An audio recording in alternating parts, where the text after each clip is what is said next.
જો લાકડાની વાત થઈ જાય છે તો ઓબ્વિયસલી એક વસ્તુ તો આપણે ભણવી જ પડે, એ છે સંખેડાનું ફર્નિચર. ઓકે, જે ક્યાંક ને ક્યાંક લાકડા સાથે સંકળાયેલું છે. સંખેડા ક્યાં આવેલું છે? તો સંખેડા આવેલું છે છોટાઉદેપુરની અંદર. સંખેડાની અંદર જે ફર્નિચર બનાવવામાં આવે છે, જેની અંદર લાકડાનો ઉપયોગ થાય છે, એ લાકડું છે વલસાડી સાગ.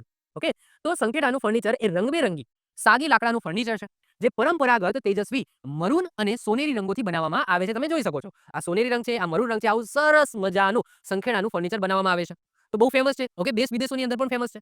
આ ફર્નિચર માત્ર સંખેડા ખાતે જ બનાવવામાં આવતું હોય એટલા માટે આને સંખેડાનું ફર્નિચર કહેવામાં આવે છે.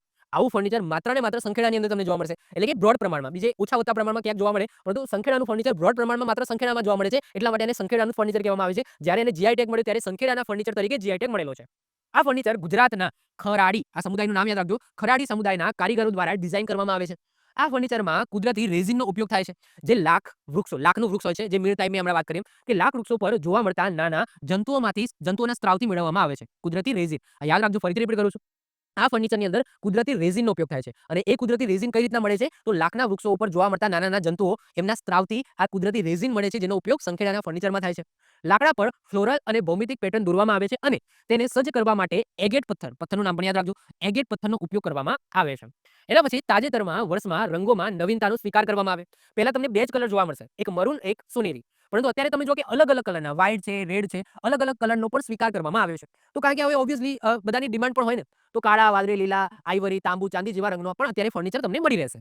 આ ફર્નિચર યુરોપ અને પશ્ચિમ એશિયા સહિત ઘણા બધા દેશોની અંદર નિકાસ કરવામાં આવે છે. હવે આધુનિકતાની સાથે કદમથી કદમ મિલાવીને પરંપરાગત જે કાર્બનિક રંગો છે, જે કેવડાના પાંદડાના માવાના રંગ આધારિત તરીકે ઉપયોગમાં લેવાતા હતા, એ બધું અત્યારે ઘટી ગયું છે. એટલે કે જે પહેલા કુદરતી રંગોનો ઉપયોગ થતો હતો, અત્યારે તમને બહુ ઓછી જગ્યાએ તમને આ કુદરતી રંગો જોવા મળશે. કેમ? સાહેબ, ઔદ્યોગિકરણ થયું અને બધાને ફર્નિચર ફાસ્ટ જોવે. કારણ કે આ બધા જે કુદરતી રંગો મેળવવા માટે ઘણી મથામણ કરવી પડે. બહુ બહુ લિમિટેડ સોર્સથી બહુ લિમિટેડ પ્રમાણમાં આ રંગો મળતા હોય. હવે બધાને આ રીતના જોવું પડે તો શું કરવામાં આવે? પછી આ કહેવાય છે કે રાસાયણિક રંગો છે, એનો અત્યારે ઉપયોગ થાય છે. તો બે રંગનો ઉપયોગ થાય છે. એવું નથી કે પેલા કુદરતી રંગો બંધ થઈ ગયા, પરંતુ રાસાયણિક જે રંગો છે એનો પણ અત્યારે બ્રોડલી ઉપયોગ થાય છે આ સંખેડાની અંદર.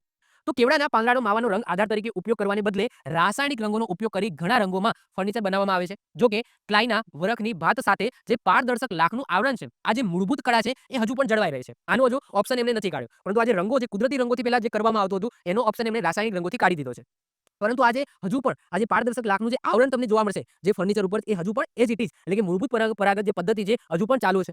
જેને અકીક વડે શું કરવામાં આવે છે? પોલિશ કરવામાં આવે છે. સો, આ પારદર્શક લાખનું આવરણ છે, એની પાછળથી અકીક વડે પોલિશ કરવામાં આવે છે. સંખેડાના ફર્નિચર અને એના લોગોને શું મળેલું છે? જીઆઈ ટેગ મળેલો છે. આવી જ રીતના ઓછા સમયની અંદર મહત્વપૂર્ણ નોલેજ મેળવવા માટે અને મને સપોર્ટ કરવા માટે આજે જ આપણી યુટ્યુબ ચેનલ ટીચિંગ કિશન ક્લિપને સબસ્ક્રાઇબ કરો.